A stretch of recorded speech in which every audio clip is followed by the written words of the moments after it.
Hi everyone! In today's video I would like to talk about the 5 biggest mistakes I've done with my art and career throughout the last 3 years and what I have learned from them. Before I start the list though, I would like to say that mistakes are natural. We are meant to make them sometimes and we are meant to learn from them. If they don't hold us back, they only make us stronger. Sometimes it is wiser to learn from someone else's mistakes though, and this is exactly why I make this video today. With that in mind, the first and biggest mistake I think I've ever done was to create art for others and not for myself. As many of you already know, when I started out I was using completely different mediums and I was creating realism.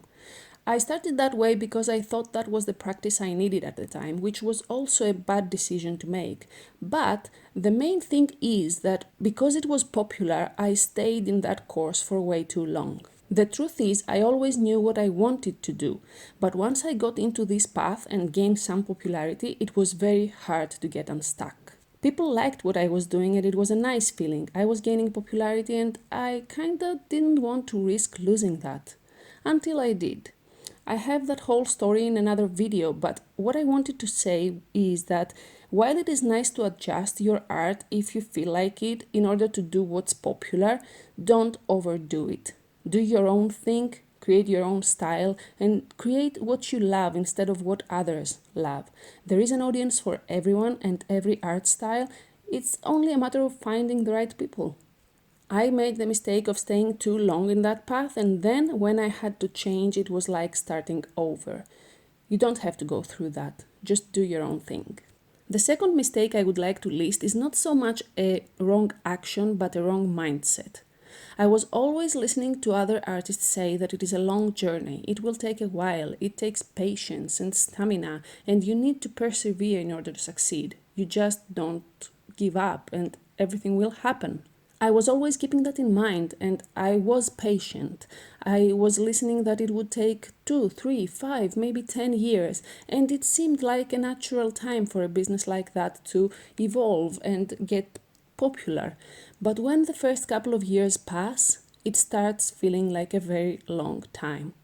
It starts feeling that you're working for nothing and nothing new happens, and the things you expect to happen feel a little bit out of reach, I would say. So I started doubting my actions and whether what I was doing was enough or good enough or if I was doing the wrong things. The fact that I had to start all over again in the middle of all of that didn't help at all. It felt like going back to zero and my patience was running low. I don't think I have a real solution for that, but I do think that it is very important to keep repeating to yourself, and we should keep repeating to each other, but it is not something that will happen in 2 or 3 months. It is not something that will happen fast, especially if you're chasing an international online business and success. Locally, it is a lot different and a lot faster, but still the patience is a very important factor for success. I will just repeat what everyone else is saying because when I was listening to it, it was very important to keep me going, and I will say don't give up. Success might be around the corner and you never know. If you stop today, maybe success would come tomorrow. Just chase your dreams, that's all. Because of these thoughts, another mistake I did was to overwork. The thought that if I work harder, it will happen faster and maybe I don't have to wait 5 years and it will happen in 2 made me work all the time.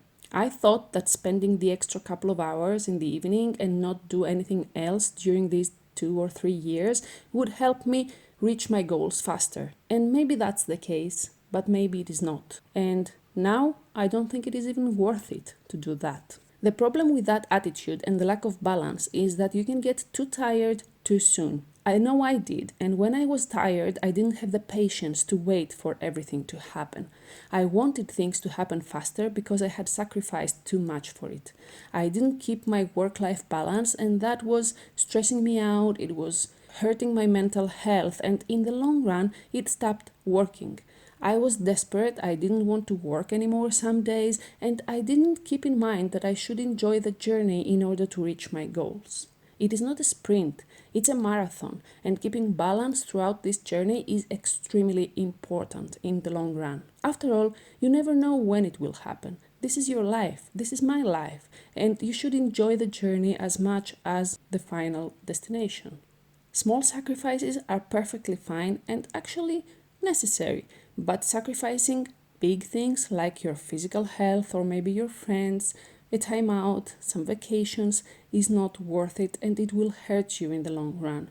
Keep your balance, because after all, what we do is chase our dream and want to materialize our dream life. If we turn that into a nightmare of working all the time and not having physical and mental health, then what's the point? So, my advice would be always make time for yourself, for your health, for your friends and family, for vacations and breaks, as every other working person does. Even if that's our hobby, if we turn it into a job, we need to make sure to distance ourselves from it every now and then and keep our mind healthy and strong in order to keep going without getting exhausted. For the same reason comes my mistake number 4 in this list, which was to make huge investments way too soon. I decided to turn this into my job very soon, and that was an okay thing to do. But I did some huge investments way too soon, and that hurt me because I was rushing to get my money back, to make what I bought pay for itself, if that makes any sense. Investing in a website too soon, or maybe in an expensive printer the way I did too soon, can hurt you both mentally and financially, of course. But the pressure of wanting to pay for the expensive things you bought can make you very, very impatient. At least that would happen to me. For me, it was essential to stop putting extra pressure on myself that I couldn't handle. I think it can be the same for a lot of you out there, because I do feel that we live in an era that we tend to pressure ourselves too much anyway. And financial pressure can be a huge burden if you don't know when things will work out and how things will work out. Experimenting with new things is always important. Just make sure that you don't spend more than you can afford and then pressure yourself to work too hard in order to get this money back. I will, though, contrast that with saying that the 5th mistake I made very often at the beginning was to buy cheap art supplies instead of quality expensive ones. And I know it sounds contradictory, but let me explain. The problem I had with cheap art supplies was that I would soon figure out that they don't work the way I wanted them, and I would end up going back to buy the expensive ones anyway. So I would waste money on cheap art supplies that I would never use, and then spend extra money on the expensive art supplies as well. My effort to spend less money would in the long run cost me extra money, and that's something to keep in mind when buying new supplies. Of course, I think that it is extremely important to practice with what you have. A simple paper and a graphite pencil is more than enough to practice, but sometimes, in especially some mediums like pastels or watercolors, the quality of the paper can make all the difference in the world. Practicing watercolors or pastels on the wrong paper can cost you money, time, and not teach you anything sometimes. If you are tempted to buy something cheap in order to save money, make sure you do the extra research and consider if it will cost you extra money in the long run. It is sometimes worth it to get 12 good pencils from some quality company instead of 120 cheap pencils that you won't use in the long run and will make your life harder. I will say to always keep in mind that you should buy things that are within your budget. If buying expensive art supplies will make you not create of fear of ruining your supplies, then just don't get them, or get, as I said, less quantity, higher quality.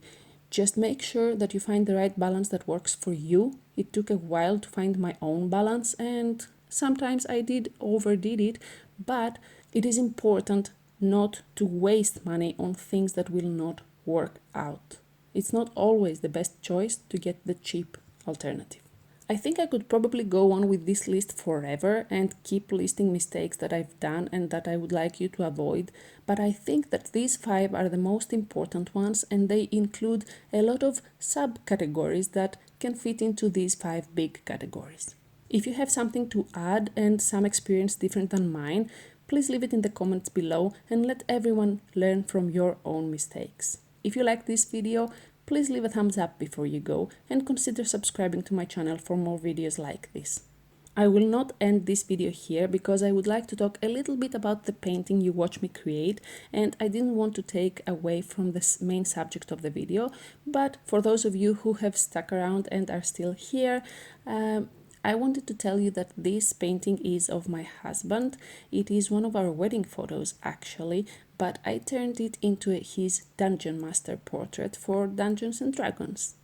He has been a DM for a while now, for a lot of years, and lately he's been very serious about it, so I wanted to create something that would link him to the magic of Dungeons and Dragons. I wasn't sure where this would lead, but it was very interesting to work on a familiar face, but also hard. I think it's very hard to know the person you're painting, because you can see every little mistake that was done and every small expression that's wrong.